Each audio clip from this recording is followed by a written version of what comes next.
Hey y'all, let's get into a detailed base routine. So I'm starting off with the e.l.f. liquid blush in the color Gorge Orange. I really love this product because it's very pigmented, but it's also creamy. If you blend it away fast, like right when you put it on, it'll be like the sheer finish. And you see I'm putting it under my eyes and my cheeks.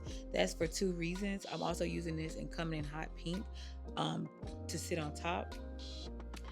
And I'm also going to be using the Milk Makeup Sculpt Stick in the color Sizzle. You'll hate that name. But anyway, back to the blush real quick. The reason why I put the blush under my eye is that the concealer will be easy to blend it in. And also it kind of acts as a color corrector. So it's a beautiful blend once all done together. As you see, I don't blend any of my products out yet. I'm adding that foundation and Makeup by Mario Surreal Skin formula. That color was 29C. And I'm going to use this brush, but normally I use the Real Technique brush in the number 400 to blend out my blushes. And you see I let that pink blush sit for a little while more. That's to give it a more opaque look. So just keep that in mind. If you wanted to be more bold, let it sit for a little minute, then blend out. It'll be like a lot. You see like it's not blended out already even before I started blending out my contour, because once you let it dry down a little bit, it's gonna like you gotta really blend. But I like that because it gives me a lot of room to play with. So if I overdo it with this contour, um, I can, get back right. Moving on to the concealer. I'm using the Rare Beauty concealer um in 480W. You see my placement. Pay attention to the placement. Very little product is needed. I am going under my eyes, blending under my eyes very last, and it's for a reason. So I'm starting at the bottom. Wherever I don't want the most coverage to be is where I'm going to start. So same thing for you. If you want more coverage under your eyes, do not start there. If you want less coverage on your forehead and your, let's say, mouth area, start there. Because again, when you let a cream sit, it'll become more opaque. When you blend it out sooner, it'll be a little more sheer, and I think that's what creates an easy blend. As you see, I'm moving on up to the mouth area, the nose area. This part is very important. A lot of people like that center highlighted look. Pay attention to how I'm blending. I do not get inside at all. I try to touch the corners outside of the lines first, because if you can get the outsides blended, then all you'll be doing in the inside is kind of just making sure it's smooth, and you'll have most of your product on the inside, but the outside blend will be blended into the other colors so smoothly without like have y'all ever blended from the inside first and then try to move out? Now that concealer is all the way down your cheekbone, it's because you didn't blend the soft edges first and make it easier. You get what I'm trying to say? I hope this makes sense, but it's a reason why I do it this way. So make sure you blend the edges first, inside last. Edges first, inside last. Say it with me. Edges first, inside last. And yes, you want to go ahead and push that product all the way up to your eyelid, because it's going to also create shape. Mind you, contour and highlighting is all about shape creating.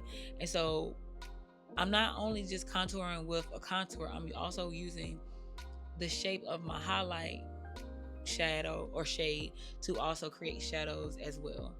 So just keep that in mind. All of the creams go together. Okay, they all do the job. Okay, I'm gonna go ahead and add a lighter concealer to the inner part of my eyes. I'm gonna let that sit as long as possible. As long as possible. Also, if you haven't noticed, I left the concealer on the bridge of my nose there. Because it's so little, I don't want it to move around too much. I want it to stay exactly where it's at. Now, I'm moving in back into that lighter color concealer. This is the Kiss Professional Pro Touch Concealer in Classic Tan. I'm staying on the inside. You do not see me make it to the outside. And this is what I was trying to tell y'all earlier. If you blend out your edges first, you will be able to stay on the inside to keep that coverage that you want under the eye and the brightness. So make sure edges first, insides later, right? After you get your creams down as much as you would like to, I know a lot of people like to try to blend out. I do want it to be a perfect blend, but I do kind of want to leave some areas noticeable for this part, only because it will help when I add the powders to kind of differentiate. You'll see. So I add the Beauty Bakery powder with the Real Technique small detail brush. And on top of that is when I use the finishing powder. It's like a pressed powder by Black Radiant Soft Focus to go on top of that to bring my color back. So this is the reason why I said don't blend out so much on the outside of the concealer. You want your blush, your concealer, and your bronzer to all blend together. You see, I went on top with that Rare or Dare blush by Ruby Kisses, the 4 palette. That's what's going to give you that blend. You want them to all seamlessly blend together. And because that other color, that concealer was so light, you can go on top of it and it can create like a balayage. What's those things? Remember, ombre, like an ombre. Also, another key thing you want to keep in mind when it comes to blush, girl, you want to layer your blushes. As you've seen here, I didn't stop with that palette, which I only used the pink in that palette. I went on top with the Patrick Ta High. What is this color? She's a doll.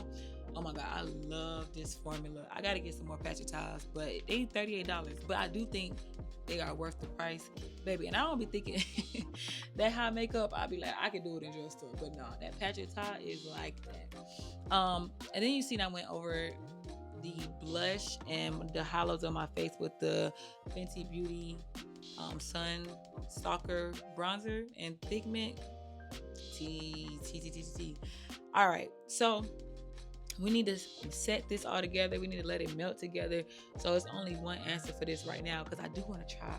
We'll get to that later. I do want to try that New Huda spray and also that melt spray by One Size. But right now, this Makeup Revolution spray has been doing what it's needed to do. Y'all, look. The key to a good melt blend on the powders in the face is to press it in with the whatever the pressed powder thing that I was using, the purple thing I was using. Press it in. And don't stop there. Once you press it in, go back on top with a pressed powder and a big fluffy brush. Lightly press it in, right? Once you do that, you're going to press it in again with the purple thing again. Then you're going to move on to your nose contour. Now, I am using a shadow from the Morphe New Ambition palette. I really love this palette. It's just the darkest color I have in powder form, but I don't just leave it there. Obviously, you've seen I went back on top of it with the bronzer brush. Nothing was on it. I just kind of blended it out so it's not as harsh. Once you do that, girl, you really done. You're going to go back to your big fluffy brush that had the leftover pressed powder. Keep pressing powder in. Don't pick up no new powder. Just keep pressing the brush in. And I don't like doing my brows. Y'all probably noticed. I just put some mascara, tinted matte brow mascara on by Kiss. And girl, this is it. I hope y'all like it. This is the base. And if you want to see the lip combo, let me know.